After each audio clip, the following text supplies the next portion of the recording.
Pritam Singh, Sylvia Lim and Faisal Manap will be giving their views on the Committee of Privileges report in Parliament on Tuesday.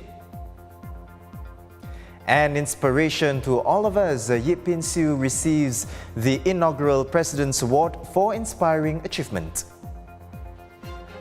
The New York Times takes down its video of Singaporean chicken curry after outrage over the recipe.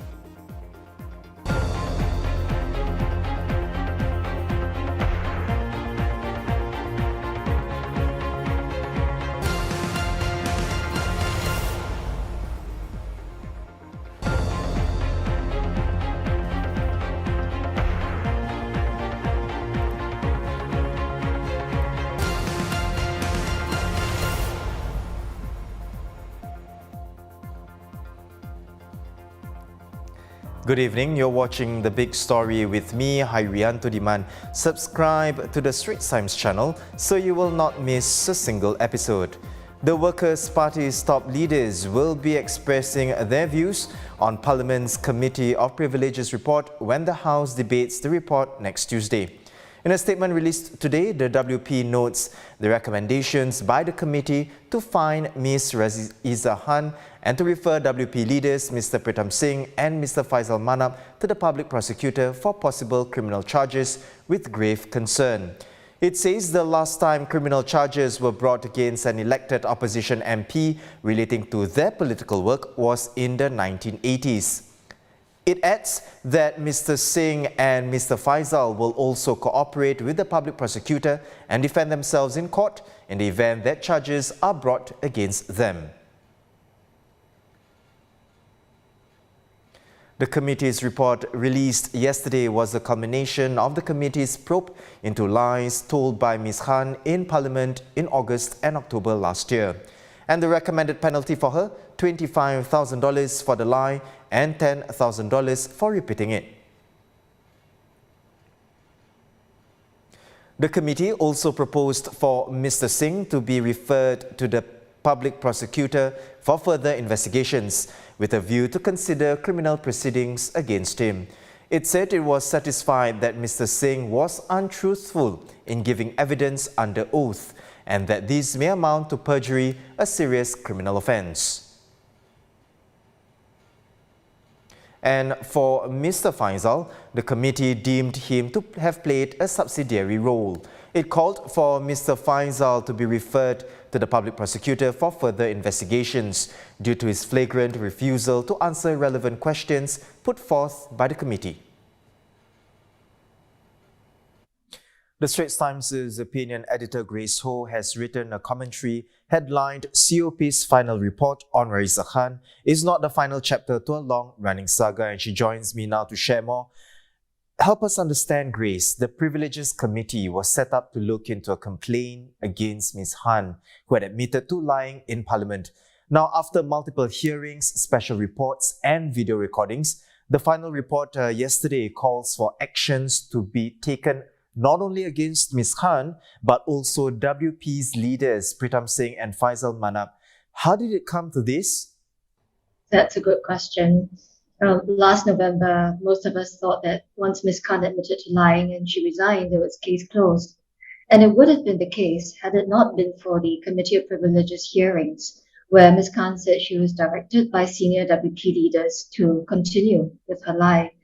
Once she made that allegations, it opened a can of worms and various red flags emerged. For example, the WP disciplinary panel that was announced in November, it was formed entirely from the only 3 WP leaders who knew from as early as August what had happened. People start to wonder to what extent was Ms. Khan doing everything of her own volition, and what role was played by the WP leaders in the continuation of the lies. So things quickly got complicated from there, and that affects everything downstream. The degree of Ms. Khan's culpability relative to the leaders, the need to carefully consider what should be the penalty for all the parties involved. Why did the committee propose that Ms. Khan be fined $35,000 but call for further investigations into Mr. Singh and Mr. Faisal? Yeah, that's a question which has been asked, especially by the WP supporters. Why this differentiated treatment? Is it unfair?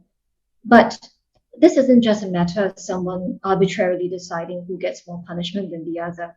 There is a real distinction between the nature of Ms. Khan's and Mr. Singh and Mr. Faisal's misconduct. Let's be clear here, no one is disputing that Ms. Khan lied in Parliament, and that's serious. She breached parliamentary privilege. But this is not a criminal offence. Why? Because MPs are given immunity from prosecution and civil lawsuits for statements which they make in Parliament. She also subsequently admitted to lying. So it's right for the matter to be handled by Parliament because it's dealing with something that took place in the parliamentary context. Now we look at Mr. Singh's case.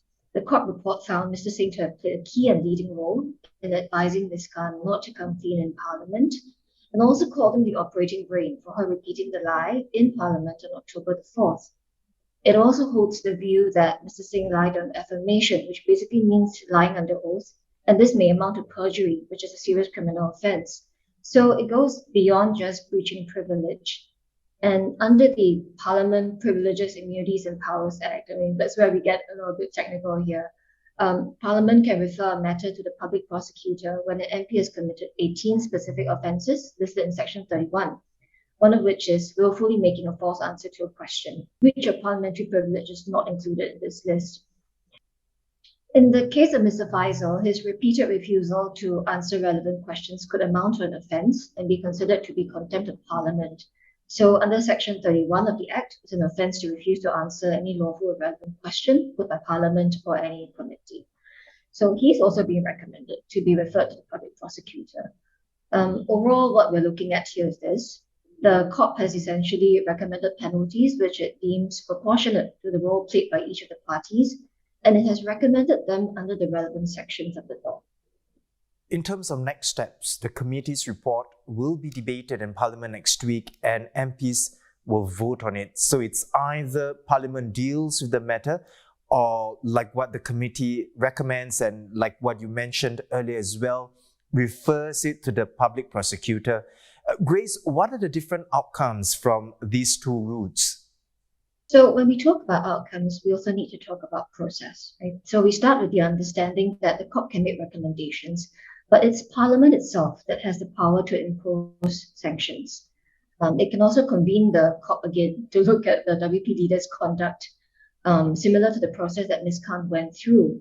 But as the COP report pointed out, it's unlikely that convening another committee is going to move the needle very much, given that the first COP already produced so little documentation. The worst punishment that Parliament can mete out is jail or suspension, right, for a term not exceeding the session of Parliament. But none of these sanctions in themselves will lead to someone losing his seat or being disqualified from standing for elections in future. I mean, the worst case scenario is Parliament chooses to expel him. But we also have to bear in mind that the current Parliament is dominated by the PAP, the ruling party, and unilaterally expelling the leader of the opposition without the leader of the opposition having legal representation, because that's not part of the process here. It's an extremely high signature move, and it could inadvertently give weight to the argument among the WP's strong supporters that maybe Parliament has already made up its mind. Now, under the Public Prosecutor route, you may actually have a more thorough investigation process because the Public Prosecutor can, say, direct the police to collect more evidence, to look through phone or email records, and after the investigations are complete, the Public Prosecutor then has to decide if the case is truly compelling enough to proceed with the charge. Now, if they are charged, then Mr. Singh and Mr. Faisal will go through a criminal trial, and the courts will decide if they are guilty or not. They have the chance to defend themselves in court and be represented by legal counsel, right, which is what they don't have under the Parliament process. So the witnesses can be cross-examined, the evidence can be properly tested, and the punishments that they are subject to, which brings us to the outcomes that you are asking, depends on what offence they are charged with. Under Article 45 of the Constitution, if they are convicted of an offence in court and jailed for at least 1 year or fined at least $2,000, they will lose their seats and also be disqualified from standing as an MP for 5 years. If it is deemed that an offence is committed under Section 193 of the Penal Code, which deals with false evidence, then they can be jailed for up to 3 years and fined. what can we expect from the debate next week? Yeah, so the debate is expected to take place next Tuesday. Mr. Pritam Singh, Ms. Lim, and Mr. Faisal will be expressing their views in a court report in Parliament, and there'll be a debate. So a few things can happen from there. At the end of the debate, Parliament has to decide if it accepts the committee's findings and conclusions. It can choose to accept or reject the recommendations, or it can amend those recommendations before taking them on. The matter will be put to a vote by the House, and only a simple majority is needed. But I think we have to caution here that we shouldn't prejudge the outcome or try to predict whether Mr. Singh will lose his seat, because there is a long way to go, and there hasn't been a case like this for a long time. The last time criminal charges were brought against an elected opposition MP in relation to their political work was in the 1980s, and the situation is quite different then. So if Parliament chooses to go down the public prosecution route, you also need a higher bar of proof, and it could be quite long and protracted. Trying to uncover evidence and cross-examine witnesses could take months, even years. But you're right in that there are existential issues at stake for the party because it strikes at the heart of its leadership. And there's also a lot at stake for the state of the opposition in Singapore, including the size of its representation in Parliament. Grace, thank you for your perspectives. The Straits Times' opinion editor, Grace Ho.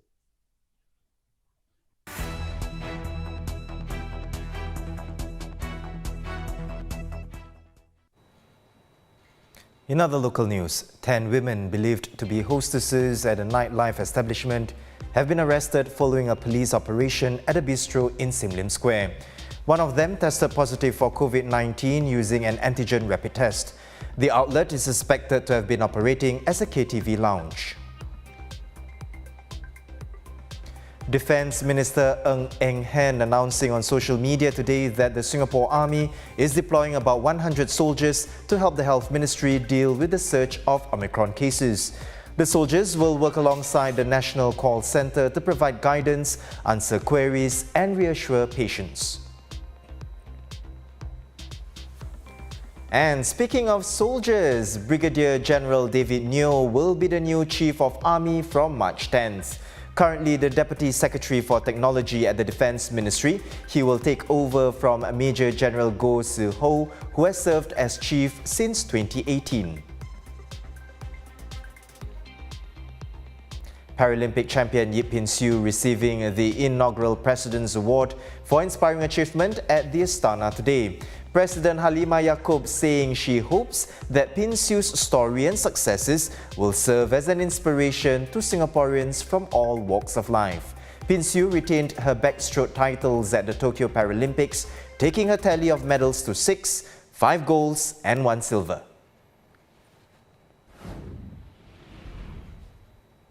Who knew that a recipe for Singaporean chicken curry could cause international outrage? Now it seems the New York Times is finally admitting that the video it published of a chicken recipe was not exactly a Singaporean chicken curry. NYT Cooking clarifying on TikTok that the video demonstration by Taipei-based American journalist Clarissa Wei did not faithfully follow the recipe, which was adapted by Clarissa from Singaporean Sheila Das, and it also should have been prepared as part of Ms. Das's nasi biryani recipe. The video has since been removed. Now, the original clip, you'll remember, was heavily criticized for not even resembling curry, much less a Singaporean one. One netizen commenting, "Yo, that's not curry, that's just spice water." Let's get the latest developments on the story from food editor Tan Shui Yin. Welcome to the show, Shui. Shui, by removing the video from TikTok, it appears the New York Times has effectively drawn a line under this controversy. But how could this have happened in the first place? Well, they haven't drawn a line, as far as I'm concerned, because I don't understand why the New York Times split Sheila Das's chicken biryani recipe into two. Right? One part nasi biryani, another part Singaporean chicken curry. What about that recipe says it is Singaporean chicken curry? What about that recipe says it is curry or chicken curry? right? And on the website, they have taken down the video, great, but on the website, the recipe is still filed under Singaporean chicken curry. And that is a huge problem. And you spoke to Sheila Das herself, Shwe. What does she make of the whole uproar, and how is she feeling? Okay, she's kind of like a positive person, so she is not letting it get her down. And she's saying that, she's just gonna brush it off, whatever, but she's gonna talk to the New York Times. They've reached out to her and wanting to discuss the issue with her. So she will talk to them and request for her recipe, her original recipe, to be reinstated as chicken biryani rather than split into two, right? And I do think also that she is feeling relieved that the video has been taken down, although she wishes that it had been taken down like 2 weeks ago when there was the uproar happened. I guess we probably have to wait for the updates, yeah, Shwe. Shwe, Yep. just to round up our discussion for today, I have to ask, what makes a great Singaporean chicken curry, if there is even such a thing? I don't think there is a Well, okay. If you go to Rempapa, Damon De Silva's restaurant, he has a curry that is an amalgamation of various styles of curry. So you could call that a Singaporean chicken curry. But why? Why do we need to hem ourselves in with labels, right? I think that a Chinese chicken curry, a Hainanese chicken curry, Malay chicken curry, Indian chicken curry, Eurasian chicken curry are all beautiful and delicious, depending on it, and they all use different spice blends, different techniques, but the end result is delicious. And I think our appetites are big enough to encompass all these different styles of curry and to love them on their own merits. Well said there, Shwe, and that was food editor Tan Shwe Yin. Thank you. And look out for Shwe in a new series called Food in the Hood. In the first episode premiering on Sunday, she eats her way through the northern part of Singapore. Don't miss her top recommendations, including this one. This is fried chicken ice cream cup. Doesn't it look wonderful? Fried chicken skin, 2 pieces, vanilla ice cream, and a drizzle of caramel. I think I'm going to finish this whole thing. I'm going to eat the skin, I don't care. Diet, I don't care. I'm just going to eat. Well, I am certainly intrigued by the chicken skin right there. You can never go wrong with chicken skin. Well, those are our top stories for today. For more news, visit straitstimes.com and our YouTube channel for more videos. Subscribe by hitting the red button below. I'm Harian Tudiman. Stay safe, have a good weekend, and we'll see you next week.